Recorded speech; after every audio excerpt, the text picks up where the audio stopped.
हाँ मेरे नौजवान साथी, आदर के योग बुजुर्ग, प्यार करने योग बच्चे, सीता, अनसुईया और सावित्री जैसी भूमि में पलने वाली हमारी मात शक्ति भगवान कृष्ण की पावन कथाएं कोई न कोई आदर्श अवश्य सिखाती हैं। क्योंकि श्री हरहर गंगा के किनारे बैठे हुए श्री सुखदेव जी 88,000 ऋषियों के माध्यम में बैठे हुए श्री सुखदेव जी महाराज परीक्षित को बता रहे हैं कि हे राजा परीक्षित, वर्णयाम महापुण्यम सर्व पाप हरा नराम यदुर्वंशम नरा सुतवा सर्व पाप प्रमुच्यते। यदुवंशियों की पावन कथा सुनने से सारे पाप नष्ट हो जाते हैं। मैं नहीं कह रहा हूं, ये भागवत का 9वां स्कंद कह रहा है कि याते ज्येष्ठ पुत्र से यदुर्वंशम नर ऋषभ। ये यदुवंश पावन जाति है। नर ऋषभ कहने का अर्थ है सबसे श्रेष्ठ पावन जाति है।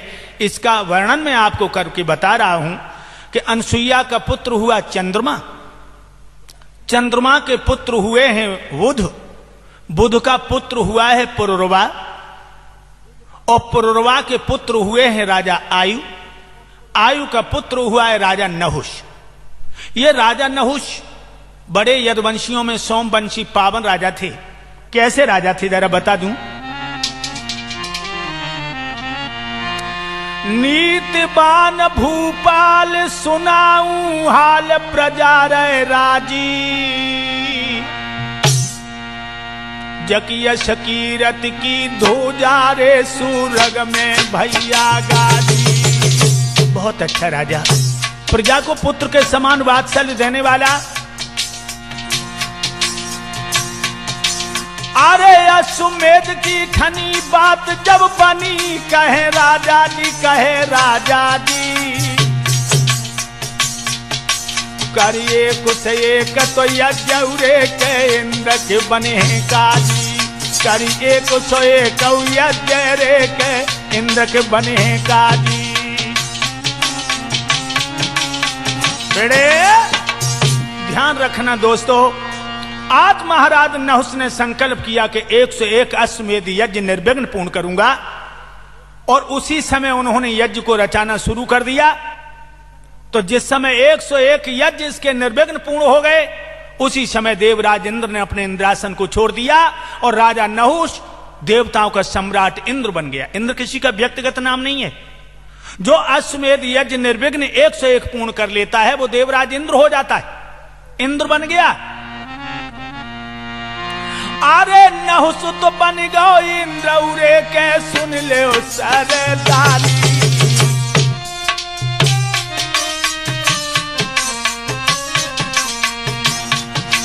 और पहले को इंद्र दुखी रे अब बिलखत जागी नारी। महाराज नारी थी यौवन में भरपूर, और यौवन में भरपूर जवानी में थी चकनाचूर। मेरी हमजोली मेरी भाईली, चलियो तो गंगा मैया नहाई ले में, जमे निर्मल हो मेरे शरीर योरी हमजोली, चलियो तो गंगा मैया नहाई ले में, जमे निर्मल हो मेरे शरीर योरी भाईली, चलिए तो गंगा मैया। बेड़े ध्यान रखना दोस्तों, आज महाराज इंद्र की पत्नी यौवन में भरपूर है, यौवन की दहलीज पे मानो कदम रख रही हो। इधर इंद्र दुखी होकर के घर में बैठा है, और इंद्र की पहले वाले इंद्र की पत्नी स्नान करके अटा पर चढ़ गई और अपने बालों को फैला के सुखाने लगी। और राजा नहुष जो इंद्र बन गया है वो घोड़ा पर सवार होकर उस गली से गुजर रहा है। और एक बात और बताऊं दोस्तों, औरत कितनी भी पहने ओढ़े काली कलूटी लगती हो, लेकिन जब ये स्नान करके अपने बालों को फैला के सुखाती, इसमें कुदरती सुंदरता आ जाती है। तो ये अपने बालों को सुखा रही थी, राजा इंद्र की पत्नी वैसे भी सुंदर थी। तो जो राजा नहुष की नजर ऊपर गई है, एकदम से टकटकी लगा गया, चकोर बन गया। वो अपने बालों में कंघी मारती हुई महाराज की तरफ देखती है, और राजा नहुष को देख के मुस्कुरा गई। वो मुस्कुरानी क्यों? वो तो इसलिए मुस्कुरानी कि ये यदुवंशी सोमवंशी नहुष इंद्र बन गए। और इसने क्या समझा, राजा नहुष ने सोचा जतो हम पे आशिक हुई रही है धीरे धीरे।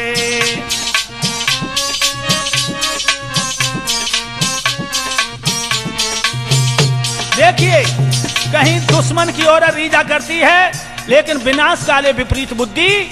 जब आदमी का विनाश होता है तो बुद्धि विपरीत हो जाती। जतो हम पे आशिक हुई रही है धीरे धीरे,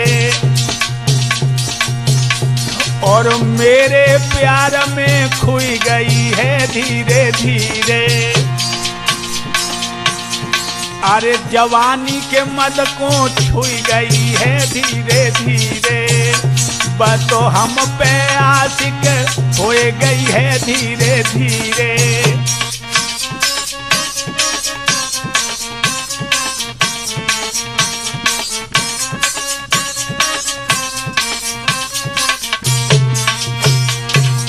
ध्यान रखना दोस्तों, आज राजा नहुस ने घोड़ा में एड़ लगाई, अपने दरबार में पहुंचा और दरबार में पहुंचकर उसने कागज कलम और दबात मंगाई और पहले वाले इंद्र की पत्नी को इसने पत्र लिखा। क्या लिखा? अरे कलमों कागज लेकर के जब लिखने लगो वो तप उधारी, और टुकड़े तेरे उड़ा दूंगो यदि नहीं बने प्राणन प्यारी।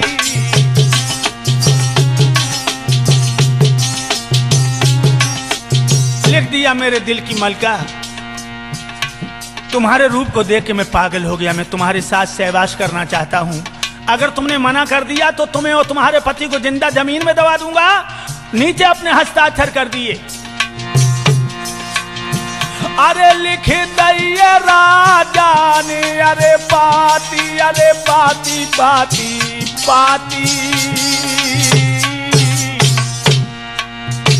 और जकी शीतल हुई भैया छाती।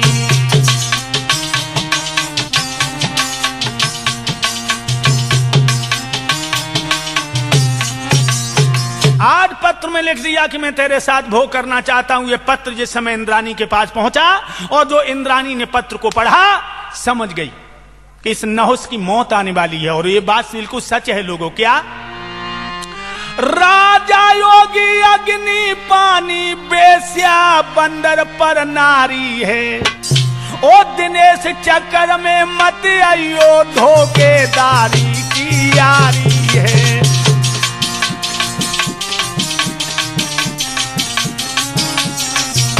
आधार चक्कर में मत आइयो धोखेदारी की यारी है।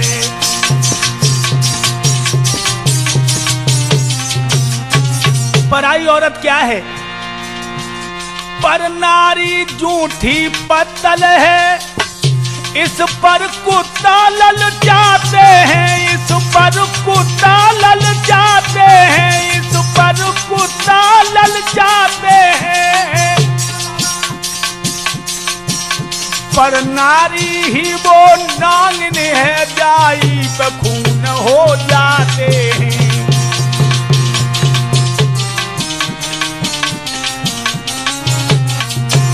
पर नारी ही वो नांगन है, जाई पे खून हो जाते हैं।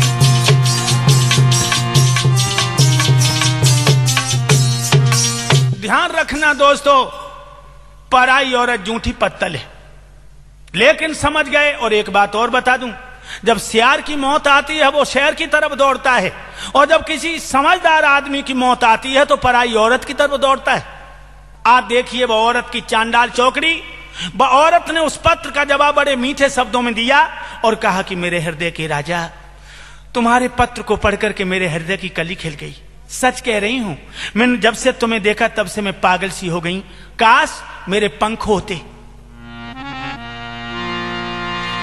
अरे मेरे दिल में अरे प्रीति जगी, कैसे तुम ते भेद छुपाती में, तुम काली की भेजो पाती में।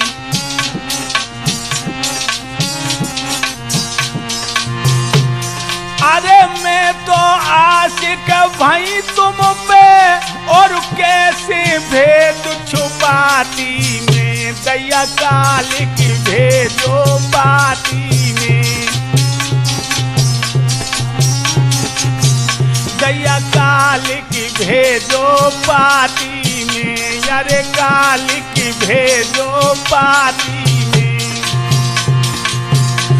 अरे होते पंख मेरे राजा में तो आंगन में ही उड़ी होती में, जन काल की भेजो पाती में।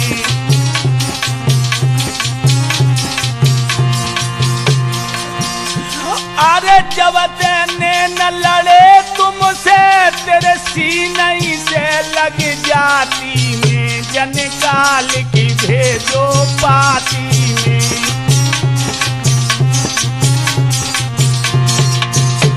और प्रीत के बाण लगे तेरे, अरे तड़प तड़प मर जाती में, दया काल की भेजो पाती में, दया काल की भेजो पाती में।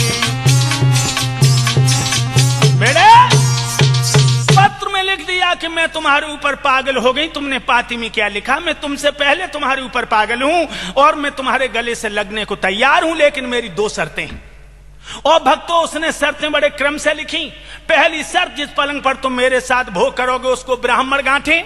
और दूसरी शर्त है, जब हमारे साथ भोग करने के लिए आओ तो पालकी में बैठ के आइयो, उनमें नौकर न लगाइयो, आगे लगाइयो ब्राह्मण, पीछे लगाइयो महात्मा, तब आइयो।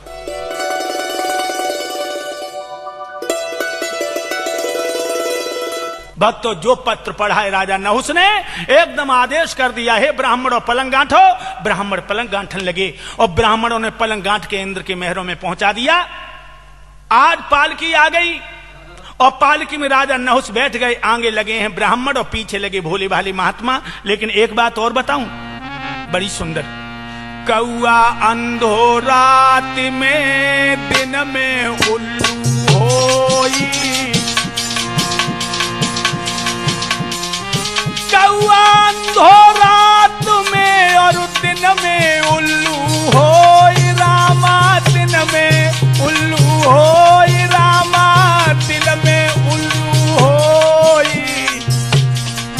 कामी अंधो रात दिन बकी बुझ गई सब खोई।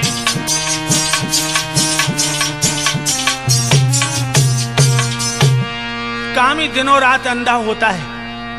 जो पालकी चली तो राजा नहुस पालकी में बोला, सर्प सर्प सर्प, यानी जल्दी चलो।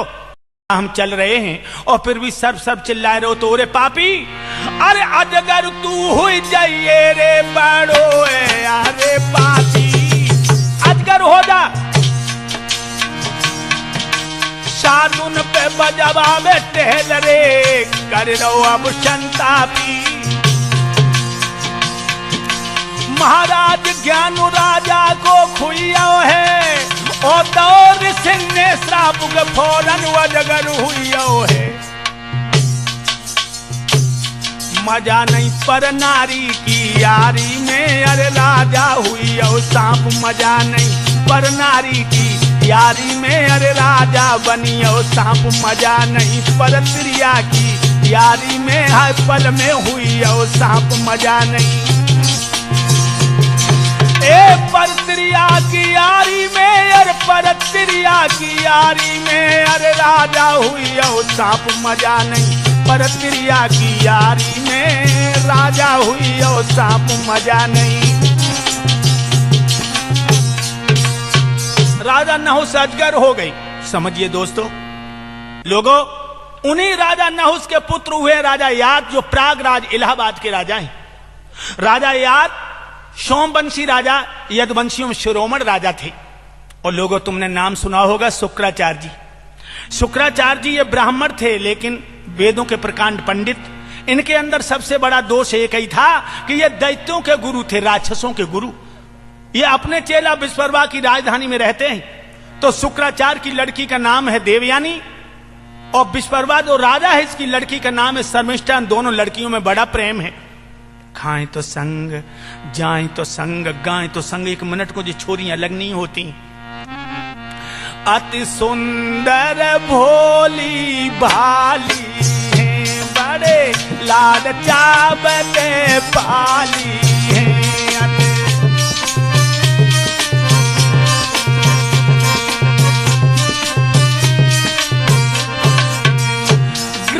समर तो बड़ी निराली है, अरे गर्मी पड़ गई लाली है।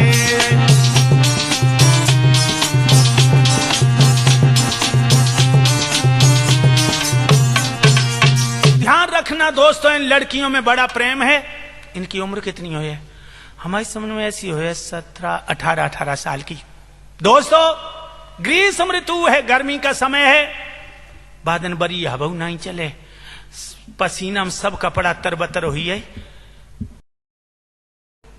ओरी बहना देवयानी, हाँ आज बरी हवा नहीं चलते और गर्मी के मारे पसीना के मारे सब कपड़ा तरबतर हुई है। जी चैन नहीं परत है, चैन नहीं परत है। दीदी मैं एक बात बताऊं, बताओ। बस जंगल में बड़ी सुंदर एक सरोवर है, परसों में उसमें नहाने गई, एक ही डुबकी लगाई, मेरी दांती बदन लगी, इतना ठंडो पानी। चलो दीदी नहाए आए, चलो। अरे दोनों नहाने चली, सुनो चितलाई,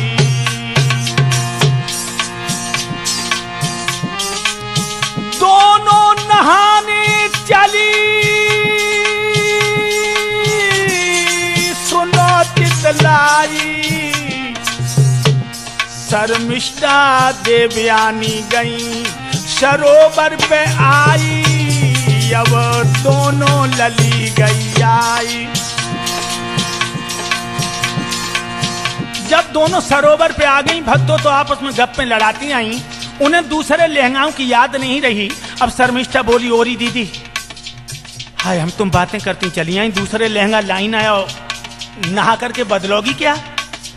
देवयानी कान लगी, जाओ नकटी अपन लगाए रहते हैं, इन दोपहरी में को धरो, जे लहंगा उतार के पार पे धर दो, हनाई ले पहन ले चल दो। महाराज सकिन ने लहंगा धरे उतारी और नगिन नहाने लगी, कथा ये कह रहे आधार।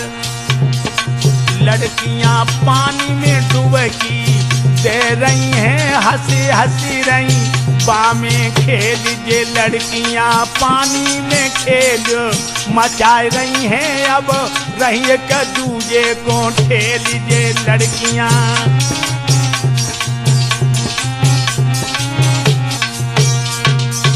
आज ये दोनों लड़कियां 18-18 साल की अपने अपने लहंगा और चीर उतार के पार पर रख दिए और नगिन नहाने लगी। श्री सुखदेव जी राजा परीक्षित को बता रहे हैं कि तब तक कैलाशपति भगवान भूतनाथ भोले बाबा आगे, और जो भोले बाबा को देखो, अरे लख भोला को बैल, हृदय में दहल गई दो बिटियां,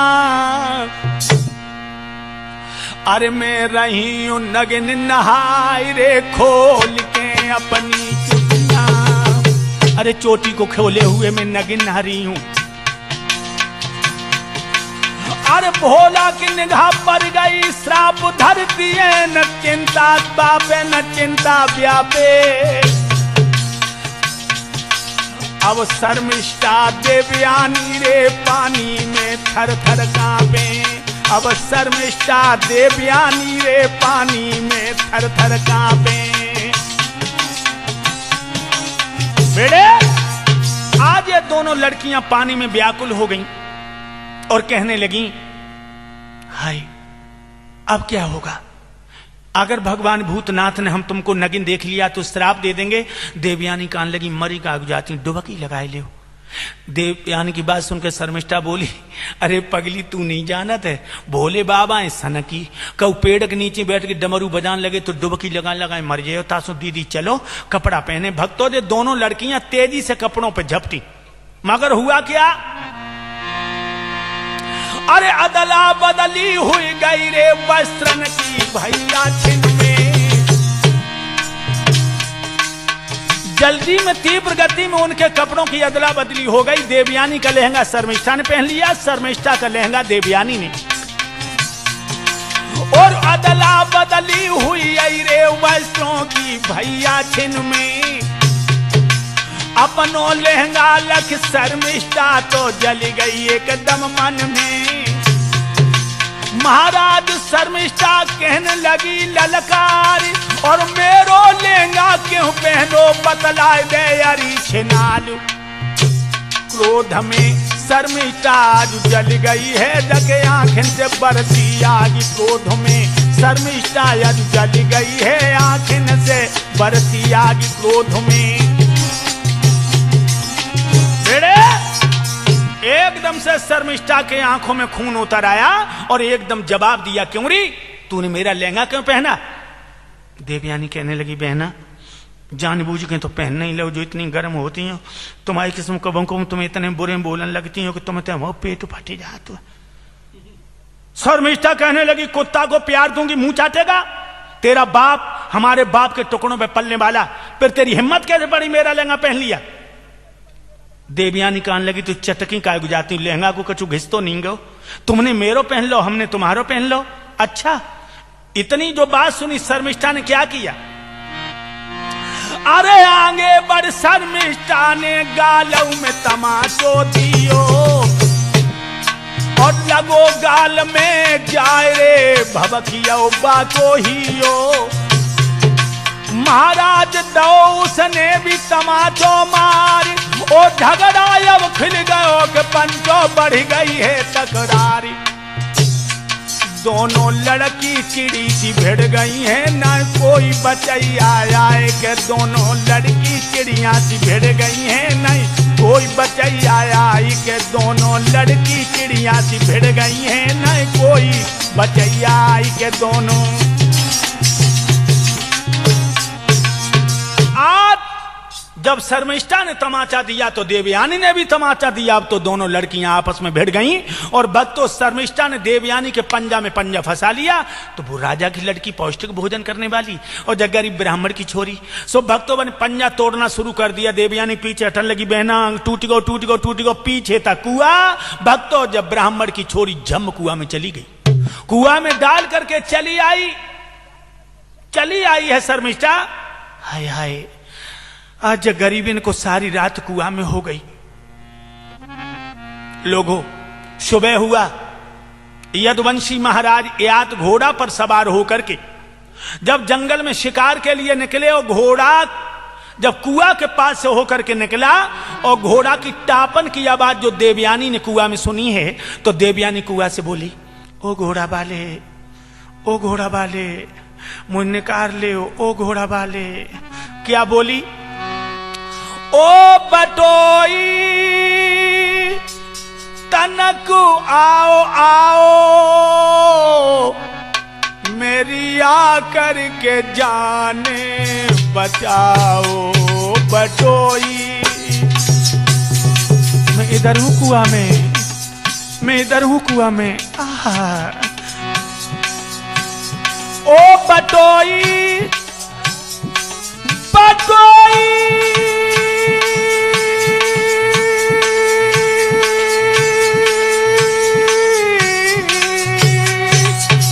इधर हूँ कुआ में। मैं कुआ में पड़ी रो रही हूँ, मौत की गोद में सो रही हूँ। मैं कुआ में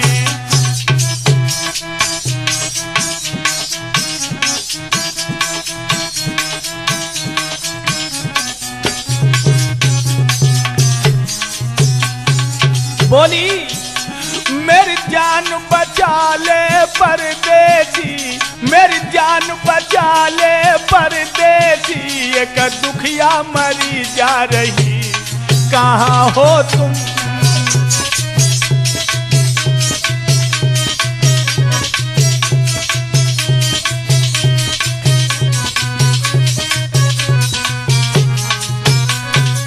बोली, मेरी जान बचा ले परदेसी, मेरी जान बचा ले परदेसी। एक दुखिया मरी रही, कहाँ हो तुम।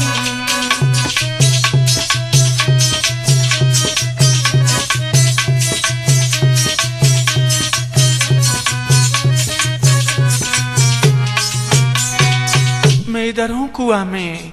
राजा चौंक पड़े, यह आवाज कहां से आ रही? मैं इधर हूं कुआं में। राजा ने घोड़ा पे से उतर के जो कुआं में देखा तो भक्तों एक 18-20 वर्ष की लड़की जिसका रोते रोते मुंह लाल हो गया। महाराज कहने लगे, अरे राम राम राम, जब लड़की कौन की कुआं में? घबराओ नहीं, घबराओ नहीं, अब हम तुम्हें मरने नहीं देंगे, घबराओ नहीं। और महाराज अंदर गए, बस लड़की की कलाई पकड़ी और देवयानी के ऊपर खींच लिया। तुम कुआं में कैसे गिर पड़ी? देवयानी कहने लगी, मेरी सहेली मुझे नहाने के बहाने लेवा लाई, बातन में लड़ाई हो गई, नकटी हमें कुआं में डाल के चली गई। अरे राम राम राम, ऐसी लड़की के साथ कभी मत खेलना, हम ना आ जाते तुम तो मर गई होती। कौन की बिटिया हो तुम? हमारे पिताजी को आप खूब जानते होंगे, हमारे पिताजी का नाम शुक्राचार्य जी है। शुक्राचार्य जी? शुक्राचार्य जी को भला कौन नहीं जानता, वो तो बहुत अच्छे ब्राह्मण हैं। जाओ अपने पिताजी से मेरा प्रणाम कहना और ऐसी गंदी लड़की के साथ कभी मत खेलना, जाओ। अब देवयानी बोली, कहां जाएं? अपने घर जाओ। अब हमारे घरों और कछु नहीं, जो कछु हो सब तुम ही हो। क्या मतलब? तो भक्तों क्या जवाब दे रही है वो लड़की? मैं कुआं में पड़ी सिसक रही थी, तुमने खेचो पकड़ कलाई है। मेरो हाथ पकड़ के मत छोड़ो, मोए दुल्हन ले बनाई है।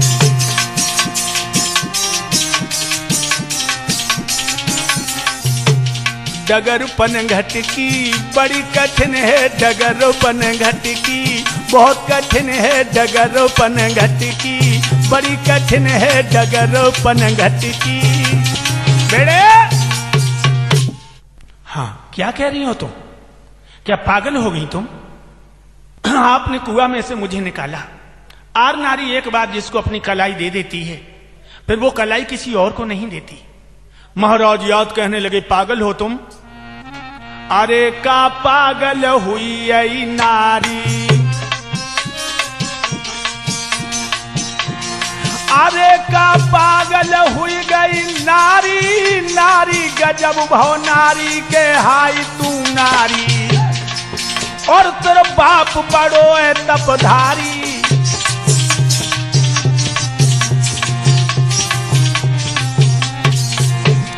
अरे जो बन गई तू हमारी प्यारी, हाय जो बन गई तू हमारी प्यारी, देवे श्राप करे मेरी ख्वारी।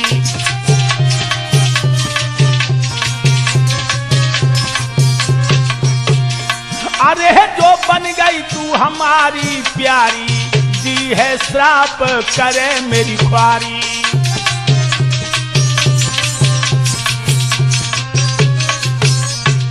महाराज कहने लगे, तेरा बाप शुक्राचार्य बहुत ही तपस्वी, पागल हो तुम? एकदम से शर्मिष्ठा कहने लगी, महाराज पति तो वही होता है जिसके लिए दिल में जगह हो। दिल में जगह? हाँ। महाराज याद कहने लगे, दिल में जगह कब होती? तो देवयानी बोली, दिल में जगह तब होती है जब आत्माएं मिल जाती हैं।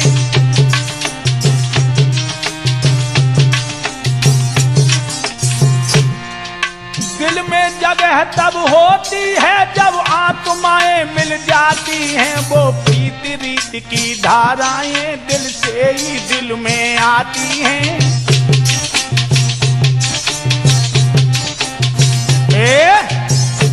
महाराज मैं मन से तुम्हें अपना पति मान चुकी हूं। महाराज याद कहने लगे, चुप हो जाओ, और एकदम से घोड़ा पे छलांग लगा के पीठ पर आ गए। जब लड़की ने घोड़ा की लगाम पकड़ी, लेकिन महाराज ने घोड़ा को दौड़ा दिया। भक्तों, आज घोड़ा को दौड़ाते हुए महाराज चले गए। अब तो जब लड़की व्याकुल हो गई और कहने लगी, सुनो पिया दिल के बड़े तुम कठोर निकले, चोरा चोरी चले गए बड़े चोर निकले, चोरा चोरी चले गए बड़े चोर निकले। लौट आओ, लौट आओ। आहा। राजा दिल के बड़े ही कठोर निकले, चोरा चोरी चले गए बड़े चोर निकले, चोरा चोरी चले गए बड़े चोर निकले। अरे पागल, लौट जा पीछे। महाराज चले गए, लेकिन देवयानी ने संकल्प कर लिया कि मेरे गले में बहियां पड़ेगी तो तुम्हारी, न सारा जीवन कुआरे गुजार दूंगी। जब ये लड़की घर आई तो शुक्राचार्य ने पूछा कि तू रात में कहां रही? तो रो रो के उसने सारी कहानी सुनाई कि आज तुम्हारे चेला की बिटिया शर्मिष्ठा ने मुझे अंधे कुआं में धकेला और तुम्हें भिखमंगा बताया। जो इतने शब्द सुने शुक्राचार्य जी आग बबूला हो गई। सुन बिटिया के बेन सुरक भय ने न क्रोध कियो भारी, जा लड़की है बेवकूफ रे मोय बताए दो भिखारी। मेरे चेला की लड़की बेवकूफ है जो उसने मुझे भिखारी बताया, और सत्य वचन में कहूं यहां ना रहूं, क्रोध है भारी, क्रोध है भारी। और उठ के सोकर चल बैरे के संगले बिटिया प्यारी। अब रूट सुकर जी चल बैरे के संगले बिटिया प्यारी।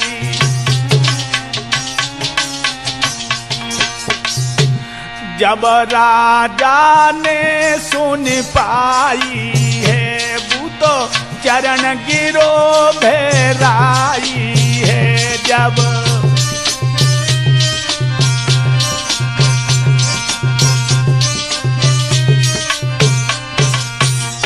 क्यों ऋषु मेरे गुरु बर आई है, मुँह पे गलती देव बताई है। क्यों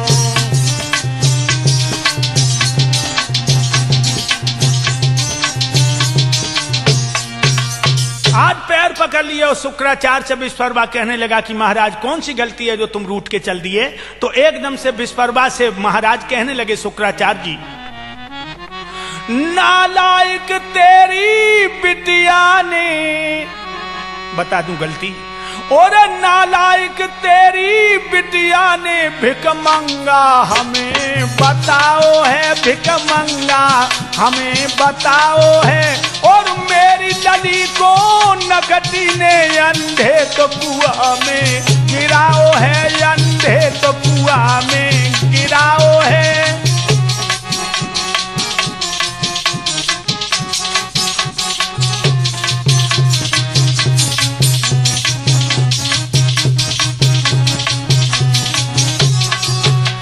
इससे बढ़कर अपराध और इस मोह से कहना ठीक नहीं। आधार है ऐसी हालत में ब्राह्मण का रहना ठीक नहीं, ब्राह्मण का रहना ठीक नहीं।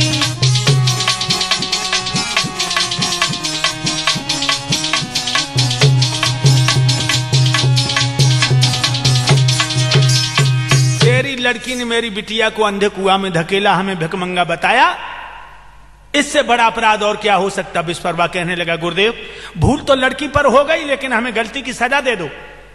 तो शुक्राचार्य कहने लगे अगर तू सजा भोगना चाहता है तो जा दिन मेरी बिटिया देवयानी दुल्हन बन के ससुराल को जाए, तो तेरी लड़की मेरी बेटी की बन के दासी रे मेरी बिटिया के संग जावे। हमारी बेटी की दासी बनकर ससुराल में जाए के बिटिया की दिन रात वो टहल बजावे। महाराज सजा मिन मन की दे दई है, ओ सुने गुरु के बेन भूप ने हामी भर लई है। गाड़ी धच्चड़ पचड़ होती सड़क पे ले जा मेरे भैया जे पहिया धच्चड़ पचड़ हो तू। आरे ले गो हाल भैया सड़क पे ले गो आज भैया जे पहिया धच्चड़ पचड़ हो सड़क पे। इस तरह से गाड़ी लेन पे आ गई भक्तों। आज उसने हामी भर दी कि मैं अपनी बेटी को बांदी बना के भेज दूंगा तुम्हारी बिटिया के साथ। और इधर जब से राजा याद की नजरें चार हुई हैं देवयानी से, तो इधर देवयानी की नींद उड़ गई, उधर महाराज की नींद उड़ गई। देवयानी एक ही गीत गाती है रो रो के, कौन? दिलदार पिया मेरे घोड़े पे चढ़ के आना, दिलदार पिया मेरे घोड़ी पे चढ़ के आना, आंखें तरस रही हैं ओ सूरत दिखा जा, दिलदार पिया मेरे घोड़ी पे चढ़ के आना। एक दिन शुक्राचार्य जी ने पूछा कि बेटी क्या कारण है जो न तुझे भूख लगती है न तू हंसती है, बड़ी बातें करती थी। एकदम से कहने लगी, बाबुल अगर मेरी जिंदगी चाहते हो तो मेरी शादी यदुवंश शिरोमण महाराज याद प्रयागराज के जो राजा उनके साथ में कर दो। शुक्राचार्य कहने लगे, पगली अगर ऐसी तेरी भावना थी तो पहले ही बता देती। नते स्वर्गो अपवर्गो शानान्नम हृदयाम, यदि मेरी ताकत चलेगी तो स्वर्ग की रानी के रूप में तुझे देखना चाहता हूं। अगर तेरे मन में याद बसे हैं तो तूने अपना भी माथा गर्म किया, मेरा भी दिल दुखाया, और सुबह हुआ पंडित नाई को बुला करके महाराज याद को टीका भेज दिया। राजा याद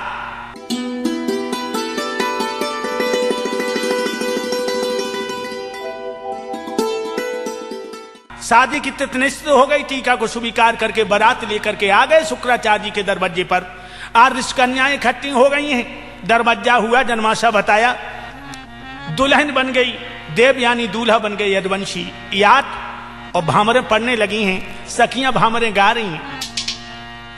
मन भावन पति के संग परन लागी भामरिया, मन भावन पिया के संग।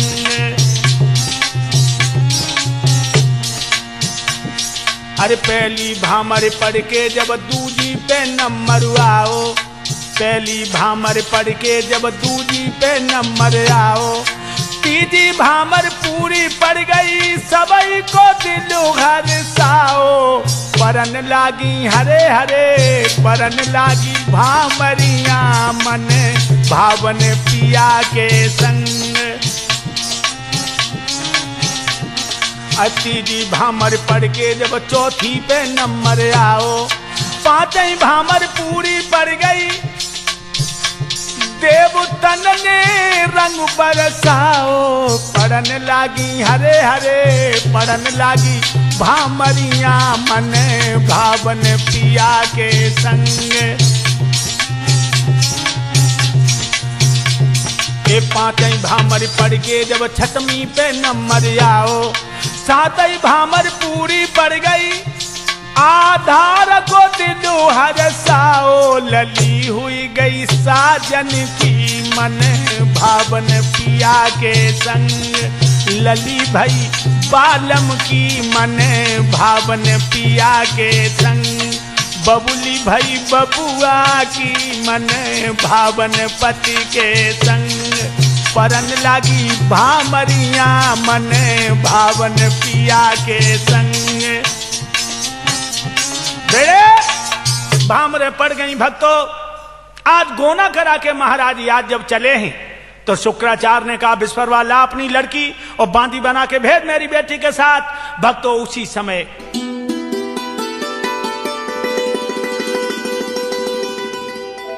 शर्मिष्ठा बांदी बन के आ गई। सोई राजा याद को अकेले में ले गए शुक्राचार्य जी। कहने लगे, राजन। राजा याद बोले, हाँ अभी तक तुम यदुवंशी थे, हम ब्राह्मण, लेकिन आज से तुम दमाद हो, मैं ससुर हूं। बताइए ससुर और दमाद का रिश्ता कैसा होता है? तो महाराज कहने लगे, बाप और बेटे जैसा। शुक्राचार्य कहने लगे, तो वचन देना होगा तुम्हें। महाराज याद बोले, मांगो। शुक्राचार्य बोले, जो लड़की जा रही है विश्वरवा की बांदी बनकर, ये वही लड़की है जिसने मेरी बेटी को अंधे कुआं में धकेला था। विदा के समय शुक्र जी बोले, इस लड़की पर विश्वास न हो। मेरी बिटिया ते प्रेम रखियो, नकटी ते भोग विलासन हो।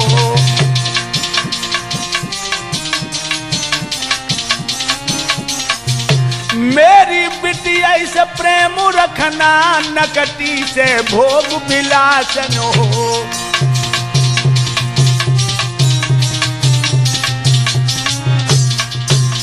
एक नारी व्रत का पालन करना, जब बांदी के शरीर का स्पर्श मत करना, महाराज ने कह दिया तथास्तु, ऐसा ही होगा।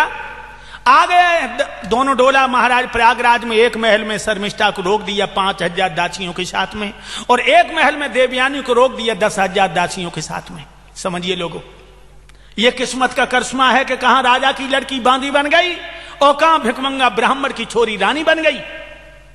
और एक बात और बताऊं, एक बनी रानी घर में और एक बेचारी दासी है।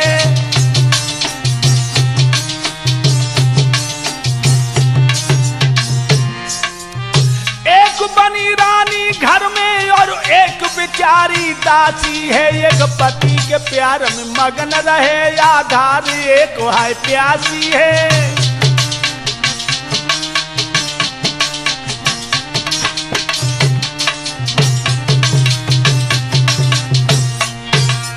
एक तो रानी बन गई, एक दासी, एक पति के प्यार में मगन, एक पिया के प्यार की प्यासी।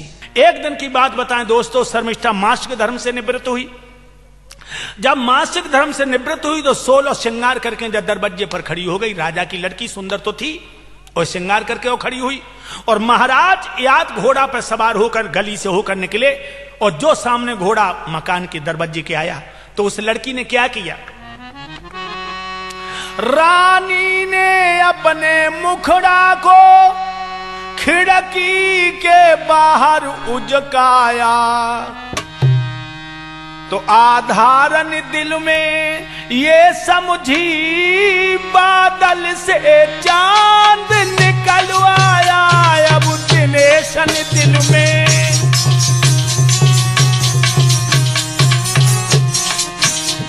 आधारन दिल में ये समझी बादल से चांद निकल आया। आधारन दिल में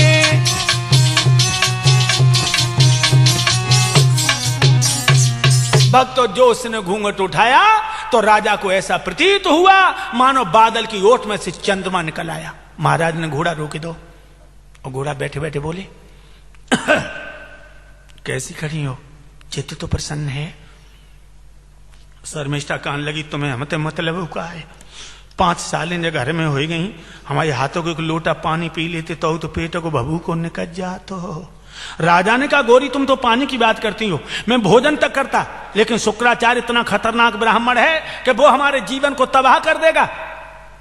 कहने लगी ठीक है, मुझे एक बात बता दो, चले जाओ। महाराज बोले पूछो। शर्मिष्ठा बोली दूल्हा दुल्हन की शादी होती है। राजा कहने लगे हाँ, तो जो दहेज में चीज मिलती है उस पर अधिकार किसका होता है? महाराज कहने लगे दूल्हा का। शर्मिष्ठा कहने लगी तो मैं भी तुम्हें दहेज में मिली हूं, मेरे ऊपर किसका अधिकार है, बोलिए सरकार। अब राजा बोले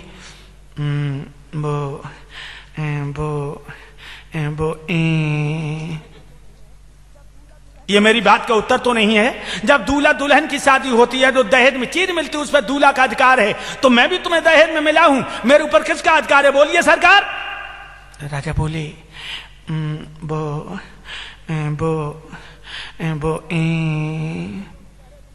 महारानी कहने लगी खुल के क्यों नहीं कह रहे, तुम अन्यायी हो, अन्यायी को राजा होने का कोई अधिकार नहीं है। जब दूल्हा दुल्हन की शादी होती है, जो दहेज में चीज मिलती है उस पर दूल्हा का अधिकार है, तो मैं भी तुम्हें दहेज में मिली हूं, मेरे ऊपर किसका अधिकार है, बोलिए। महाराज कहने लगे अच्छा तुम चिंता न करो, आज शाम को मैं तुम्हारे यहाँ भोजन करूंगा, मेरी कसम तुम्हारी कसम। बताओ क्या चीज बना लें, बताओ क्या चीज बना लें। राजा कहने लगे कुछ नहीं, कोई हरी सब्जी, दाल चावल फुल्का चटनी, ठीक है आ जाओगे? हाँ। अच्छा मैं चलूं? जो कहीं चलूं तो बोली जा रहे हो? हाँ। तो चलती बेरा नजर भर के देख ले, चलती गिरिया नजर भर के देख ले, चलती बेरा नजर भर के देख ले।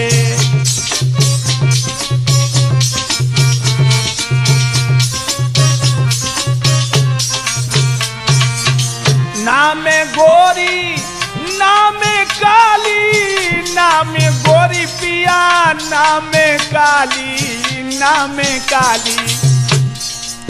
सामलो रंग है नजर भर के देख ले, सामलो रंग है नजर भर के देख ले, चलती बेरा नजर भर के देख ले।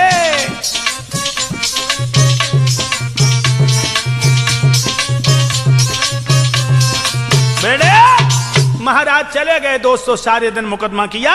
शाम को एक नौकर बुला के कहा कि जाओ देवयानी से कह देना कि आज मैं घर नहीं आ पाऊंगा, जरूरी काम से जा रहा हूं।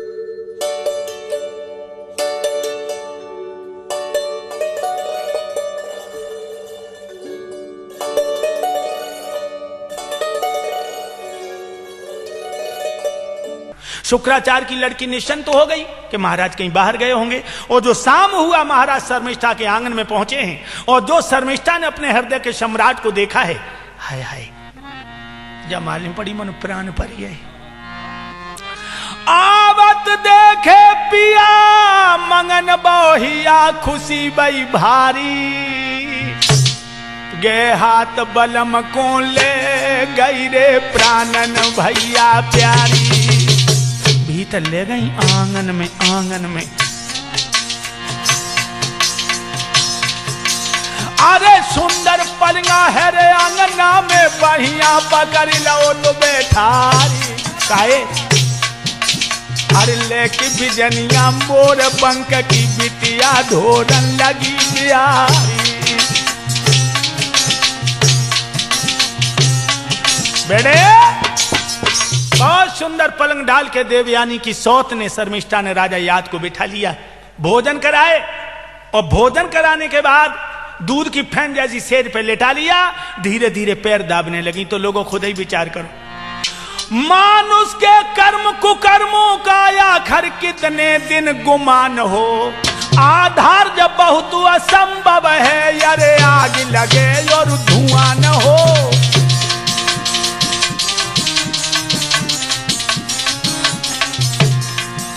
आधार ये बहुत असंभव है, अरे आग लगे फिर धुआं न हो। अब हिल मिल दोनों सोए हैं धीरे धीरे, एक दूजे के प्यार में मोह गए हैं धीरे धीरे।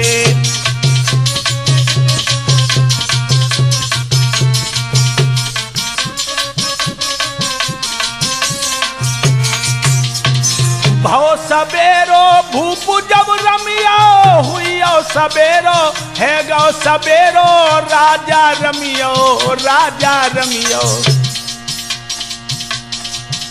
अब नशा प्यार को चढ़ रहो है धीरे धीरे, देवयानी से धोखा कर रहो है धीरे धीरे।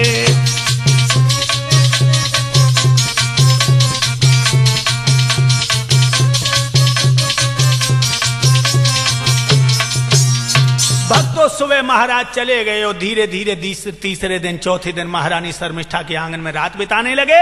आज शर्मिष्ठा की कोख से 3 बालक पैदा हुए, अनु, दुरु और पुरु। और इधर शुक्राचार्य की लड़की देवयानी से 2 बच्चे पैदा हुए, यदु और तुर्वस। एक दिन देवयानी ने भोजन कर रहे महाराज याद, देवयानी ने पूछा कि पिया मुझे एक बात बताओ। राजा बोले पूछो। जब तुमने मेरा गौना कराया था उस समय मेरे बाप ने यह कहा था कि बांदी के घर न जाइयो, लेकिन बाकी 3 लला कहां से आई। लोगों राजा को जब मालूम परी मन लकबा मारियो, बोलिए क्या तुमने मेरे प्यार को धोखा दिया है।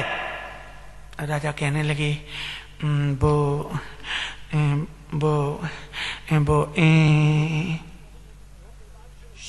देवयानी कहने लगी धोखेबाज बेहिया बेशरम नहीं रहूंगी यहां। और भक्तों एकदम देवयानी रूठ के चली।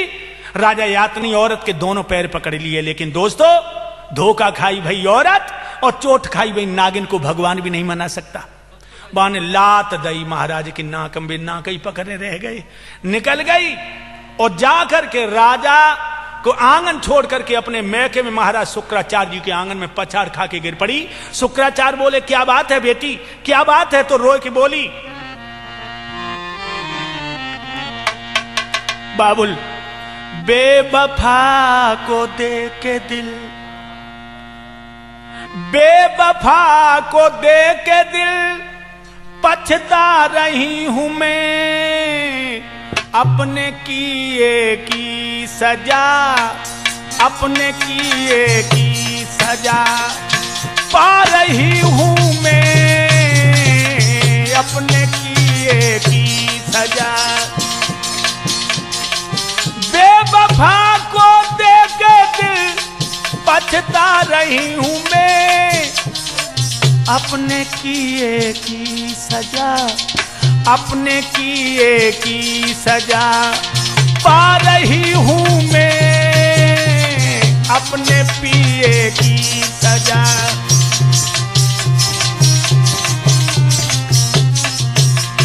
शुक्राचार्य बोले बात क्या है, तो उसने पूरा हल कह दिया कि बाबुल तुमने तो उनसे कहा था कि उसके आंगन में मत जाना, लेकिन उनने हमें तो हवा नहीं लगन दी, और बाकी 3 लला हुई है, हमारे 2 ही है।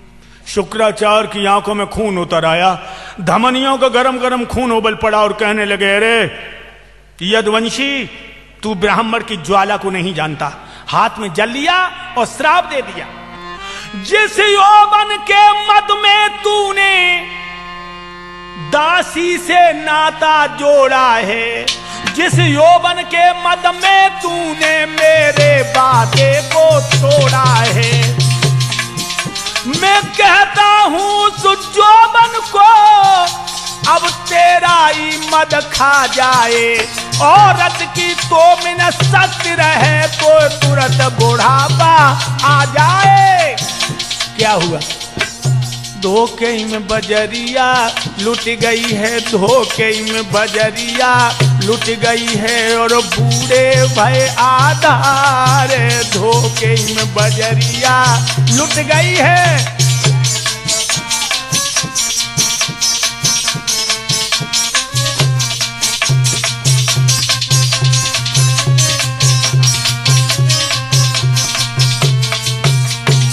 महाराज बूढ़े हो गए, 32 दांत निकल पड़े, आंखें ठस गई, गाल पिचक गई, पीठ पिचक के पेट सुन मिल गो, और कमर टूट के कमान हो गई। लोगों अब देवयानी ने जो देखा तो बड़ा दुख हुआ। उन्होंने एकदम से अपने बाप से कहा कि महाराज बुढ़े हो गए मेरे पिया। शुक्राचार्य कहने लगे उसने अपने कर्मों का फल पाया, उसे मेरे सामने लाओ। देवयानी बिना करने लगी, मेरे पिया को अच्छा कर दो, जवान कर दो, भूल हो गई उनसे। महाराज को लेकर के देवयानी चली है। धीरे धीरे रानी चल भई जद भमर कलन पे, पामरे जद चंप कलन पे,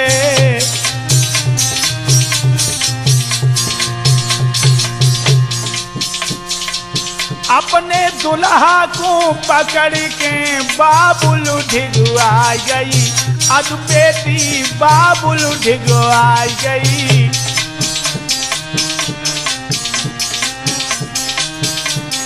बड़े शुक्राचार्य जी कहने लगे, कहिए क्या हाल है? कहने लगे महाराज आपकी कृपा है। जवाब दिया, जब मैंने तुमसे वचन भरवा लिया था कि उस लड़की से बात मत करना जो बांधी बन के गई, फिर तुम्हारी हिम्मत कैसे पड़ी? कहने लगे महाराज शास्त्रों में एक बात लिखी है। क्या? नारी रथ दान अगर मांगे तो देना धर्म बताया है। बोले इस जटिल समस्या में इस सेवक का कर्तव्य क्या है?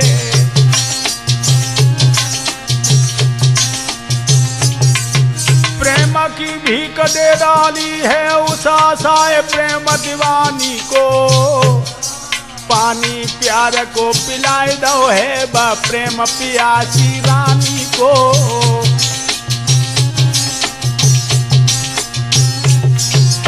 अगर हमने शास्त्रों का अनुकूल आचरण किया है तो महाराज हमें पुनः यौवन दान मिले। शुक्राचार्य कहने लगे, तुम किसी अपने हितु रिश्तेदार से आयु मांग लो, 100 वर्ष के लिए जवानी, बुढ़ापा उसे दे दो।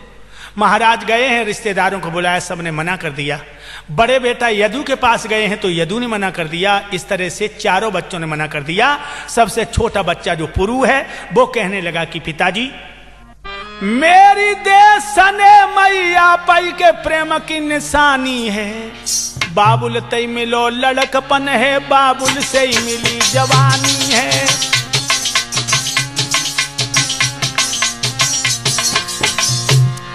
अपनो यौवन राजा को पुत्र ने दियो, और 75 वर्ष तक अपने भोग जब कियो, महाराज भूप को होश गओ तब आई, और राज बांट के भजन करन को चल दीने हरसाई। यदु को कोच दीप दियो, और तुरवस छोटो पुत्र अब बाकु पठाई दियो, पुरु अब राजा कर दो है, और भजन करन को गए इस तरह खेल बिगड़ गयो है।